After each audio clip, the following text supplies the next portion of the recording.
Harper believed apartment 4B was her ultimate sanctuary, a silent fortress where she could finally vanish from her abusive ex's reach. She never suspected that the man living in 4A, with his sharp, guarded eyes and cold, calculated silence, was actually the most dangerous mafia boss on the East Coast. The deadbolt slid into place with a heavy, satisfying metallic thud. Harper pressed her forehead against the cool steel of the door, her lungs expanding as she took what felt like her first real breath in 3 years. Apartment 4B in Boston's Seaport District wasn't just a home, it was a fortress. The rent was astronomical, draining the savings she had meticulously hidden in a secret Bank of America account over the last 18 months. But it had fob-secured elevators, a 24-hour concierge named Louise, who treated the lobby like Fort Knox, and no paper trail linking back to her old life in Manhattan. More importantly, it was entirely out of Brandon's reach. Brandon. Even thinking his name made the faint, crescent-shaped scar on her collarbone pulse. A prominent corporate litigator with friends in the NYPD, Brandon had made her life a gilded cage. When the emotional abuse had finally escalated into physical violence, Harper had packed a single Samsonite duffel bag, abandoned her leased Audi A4 in a Long Island strip mall, and vanished. Now she was just Harper Collins, a common enough name to blend into the background, working as an ER trauma nurse at Massachusetts General Hospital. For the first 3 weeks, the silence of the luxury loft was deafening. Harper spent her days off sitting on her West Elm sofa, drinking black coffee from a chipped mug, waiting for the other shoe to drop. She checked the peephole every time the elevator chimed. She kept her phone on airplane mode. It was during one of these paranoid peephole sessions that she first saw him. The man in 4A. He stepped off the elevator on a rainy Tuesday evening. Harper watched through the distorted fisheye lens as he paused in the hallway. He was tall, broad-shouldered, and moved with a terrifying, absolute stillness. He wasn't conventionally handsome. His features were too sharp, too harsh. A jagged, faded white scar cut through his left eyebrow. But the suit he wore was unmistakable. A bespoke Tom Ford, charcoal grey, tailored to absolute perfection.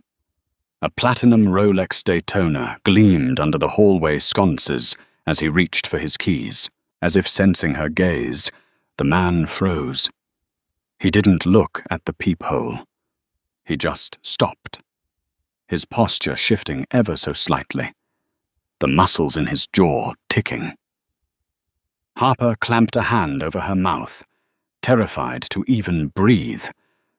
After a grueling 5 seconds, he unlocked his door and disappeared inside.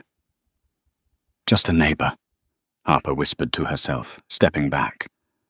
Just a wealthy, intimidating Boston neighbor. But over the next month, the red flags began to mount. The man, whose name on the buzzer simply read D. Russo, kept impossible hours. Harper, working grueling night shifts at MGH, often crossed paths with him at 3 or 4 in the morning. He always smelled faintly of expensive cedar cologne, black coffee, and on one memorable occasion, gunpowder and copper. He never had groceries delivered.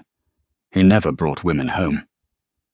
And the heavy armored black Mercedes G-Wagon idling in the loading dock downstairs always seemed to be waiting specifically for him, flanked by men whose tailored coats did a poor job of hiding the bulk of shoulder holsters.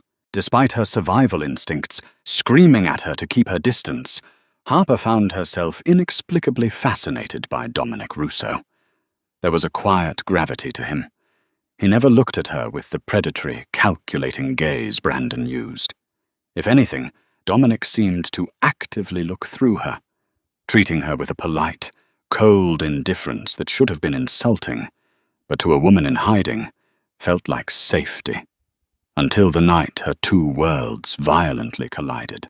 Harper was walking home from the Broadway T station. The November air was biting, whipping through her thin wool coat. Her phone buzzed in her pocket. She froze. Very few people had this new number. She pulled out the iPhone, the screen glowing brightly in the dark alleyway. Unknown. Number. Did you really think you could run, Harper? I know you're in Boston. Her blood turned to ice. Brandon. He had found the city. It was only a matter of time before his private investigators tracked down the seaport address. Panic blinding her, she broke into a sprint, clutching her pepper spray. She didn't stop running until she burst through the lobby doors of her building, startling Luis at the desk. She mumbled an apology, practically diving into the elevator and swiping her fob with trembling hands. When the doors opened on the 4th floor, she stepped out, her mind racing with contingency plans. She needed a new burner phone. She needed to empty her checking account. She needed to run again. But as she turned the corner toward her door, her foot slipped on something wet.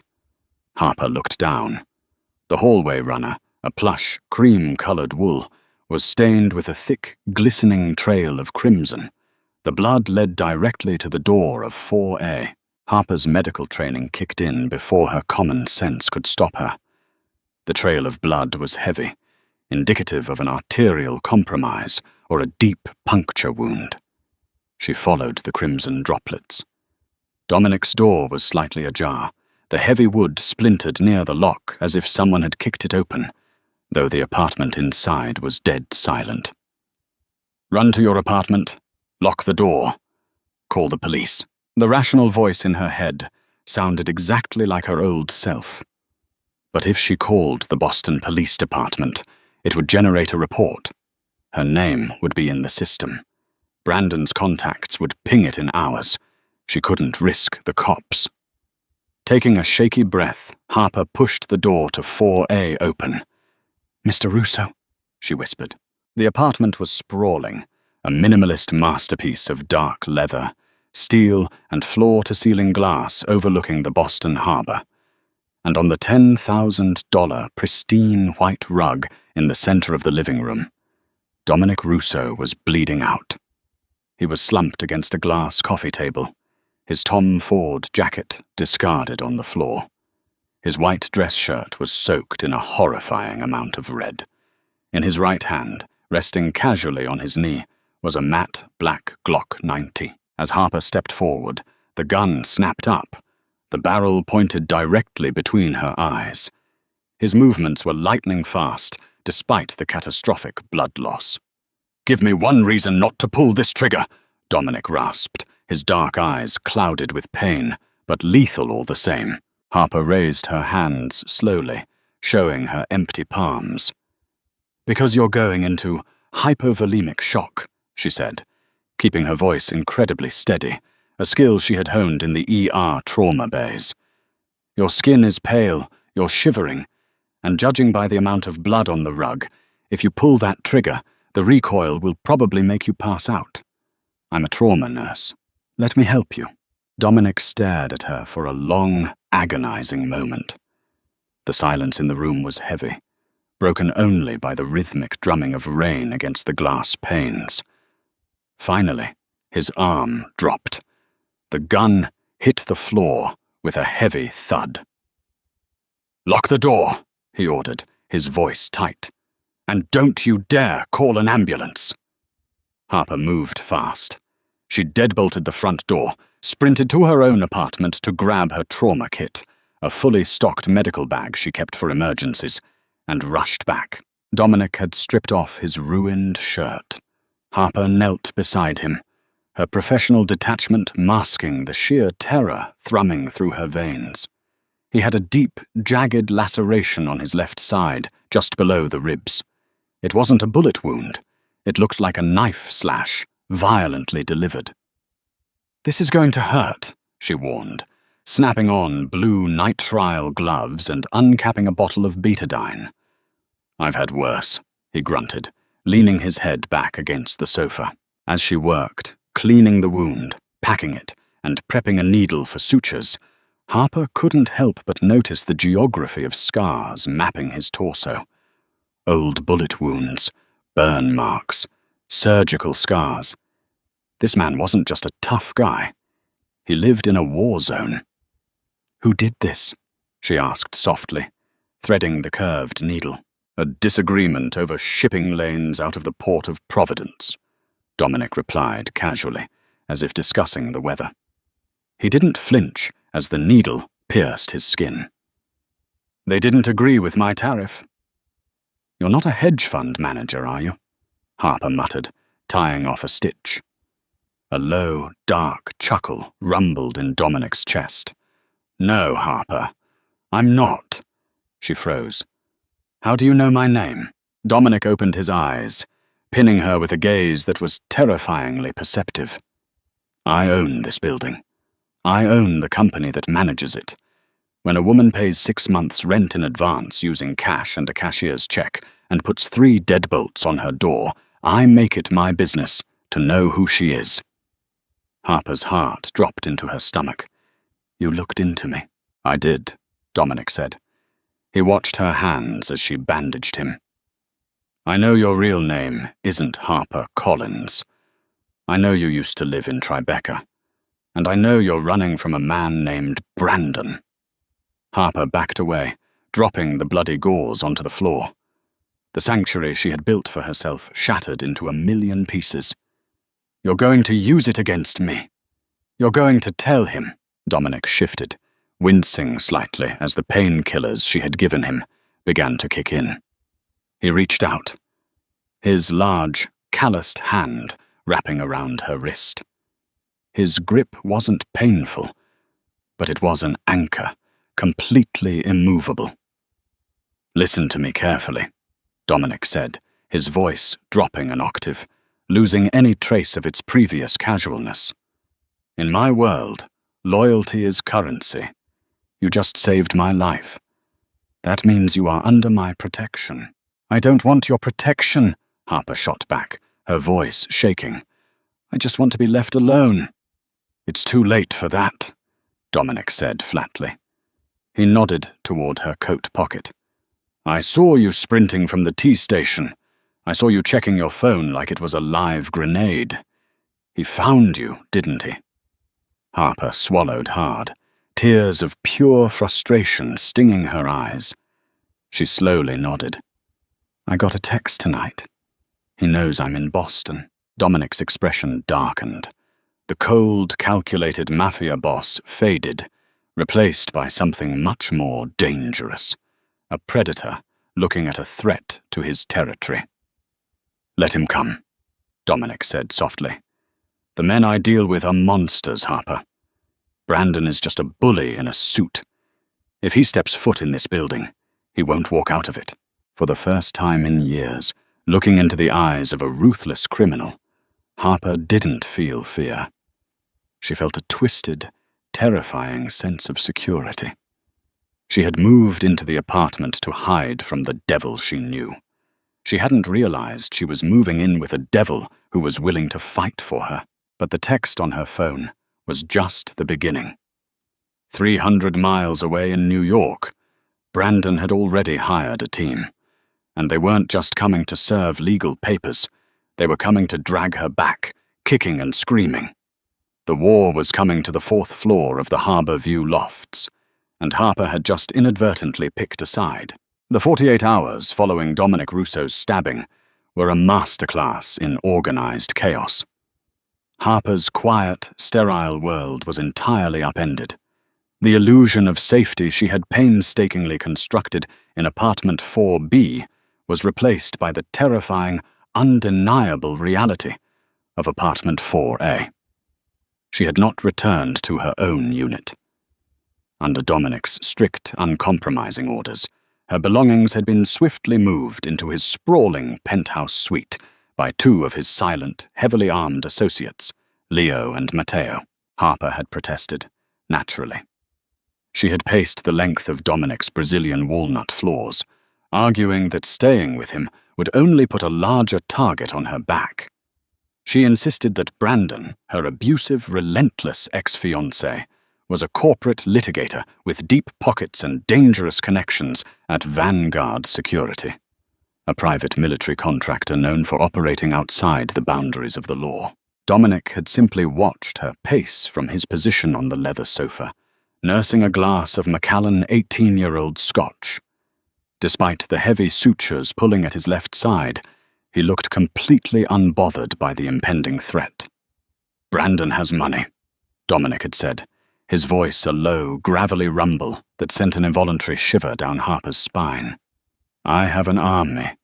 There is a fundamental difference, Harper. He buys intimidation. I command loyalty. He will not breach this building." But Harper knew Brandon.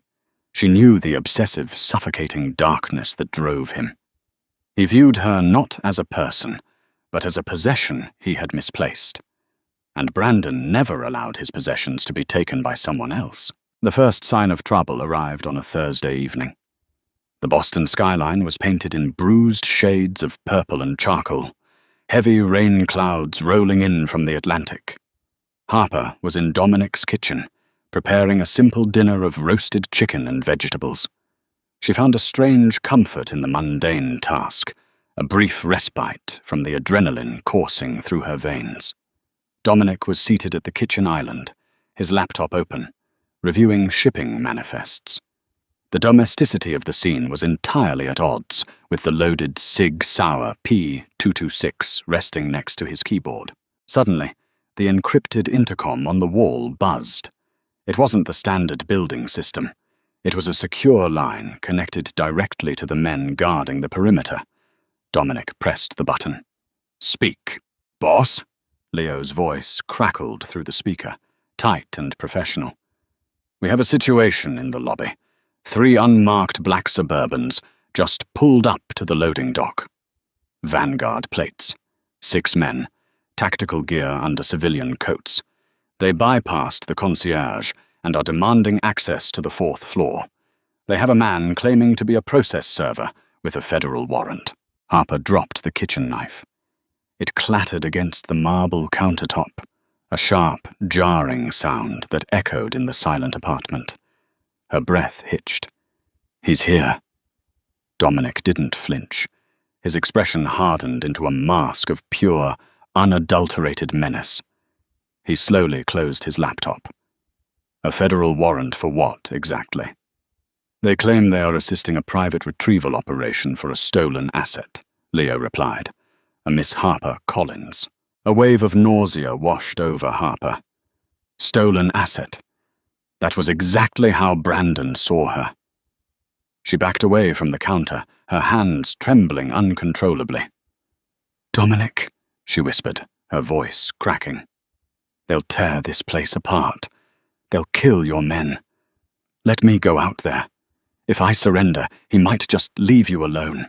Dominic stood up, wincing slightly as his injured side stretched. But he ignored the pain. He crossed the kitchen in 3 long strides, stopping mere inches from her. He reached out, his large hands gripping her shoulders firmly. The warmth of his touch was grounding, pulling her back from the precipice of panic. "Look at me," Dominic commanded softly. Harper forced her eyes up to meet his. They were dark, dangerous, and completely fearless. "You are not an asset," Dominic said, his words deliberately slow and measured. "You are a guest in my home.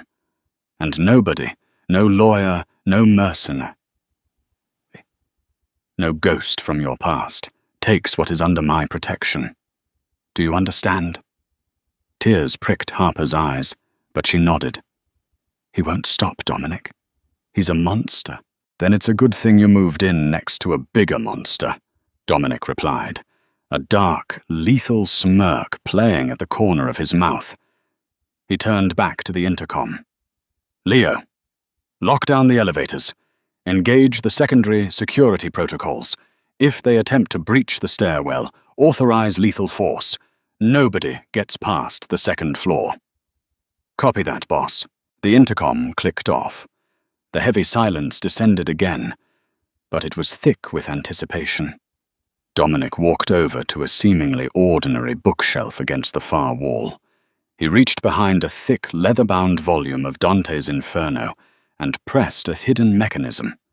The entire bookshelf swung open silently, revealing a hidden armory that looked like it belonged in a military compound. Rifles, tactical vests, ammunition boxes, and communication gear lined the walls.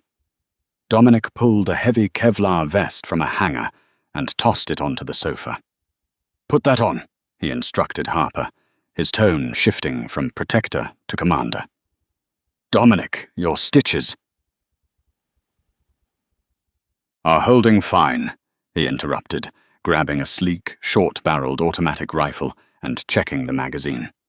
"Harper, I need you to stay in the secure room behind the armory. It's reinforced steel.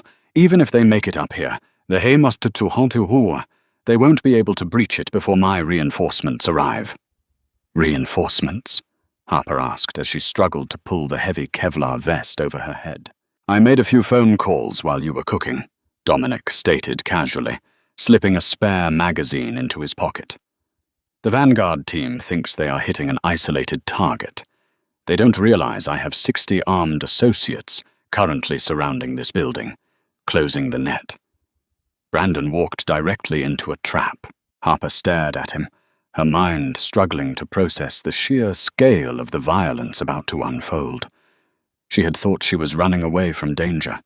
Instead, she had positioned herself at the very epicenter of a Mafia war. Suddenly, a loud, concussive thud vibrated through the floorboards. The lights in the apartment flickered and died, plunging the penthouse into absolute darkness. A second later, the red emergency lighting kicked on, casting an eerie, bloody glow over the living room. "They blew the power grid," Dominic said, his voice calm, analytical. He handed Harper a heavy maglite flashlight. "Get in the secure room, now." Harper didn't argue. She moved quickly, slipping past the armory shelves and into the small, windowless panic room at the back. It was stocked with water, medical supplies, and a bank of security monitors. Dominic stood in the doorway, his silhouette framed by the red emergency lights. "Lock the door behind me. Do not open it for anyone but me. If you hear someone else's voice, you stay completely silent." "Dominic," Harper called out before he could close the heavy steel door. "Be careful." He paused, looking back at her. For a fraction of a second, the cold Mafia boss melted away, revealing the man who had let her stitch his wounds on his living room floor. "I always am," he murmured. The heavy steel door slammed shut. The locking mechanism engaged with a definitive, hollow clank. Harper was completely alone. She turned to the security monitors on the wall. Several cameras had been disabled, displaying only grey static, but the camera in the fourth-floor hallway was still active. Harper watched the screen, her heart hammering against her ribs like a trapped bird. For 5 agonizing minutes, nothing happened. Then the stairwell door violently burst open. 4 men spilled into the hallway.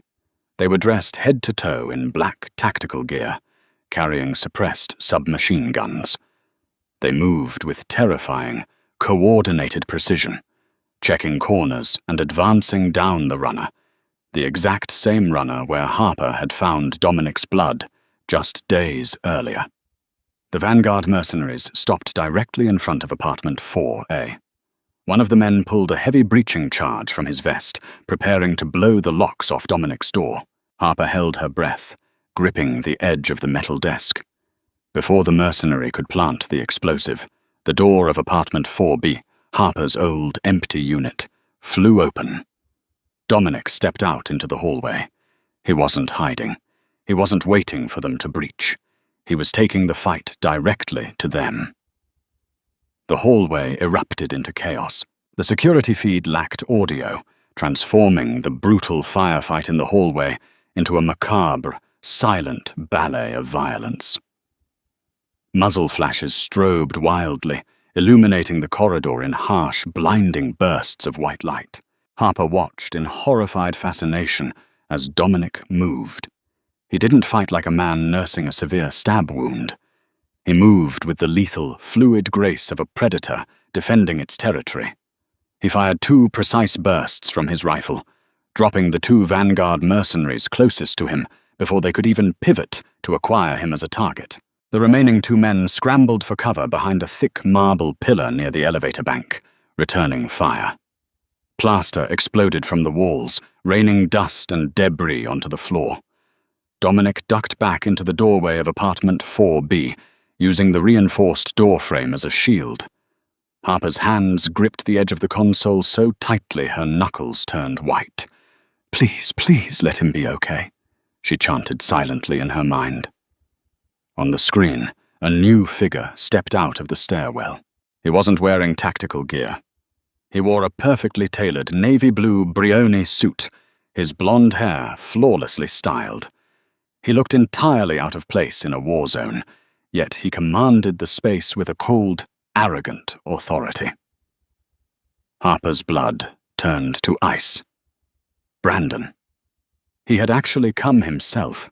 His ego, his obsessive need to possess her, had driven him to personally oversee the extraction. He stood behind the remaining mercenaries, shouting something, his face twisted in a mask of rage. Dominic, realizing the true target had arrived, abandoned the safety of the doorframe. He stepped fully out into the open hallway, his rifle raised. The exchange of fire was terrifyingly brief. 1 vanguard mercenary went down, clutching his thigh. The other managed to fire a desperate spray of bullets before Dominic's return fire caught him squarely in the chest plate, throwing him backward.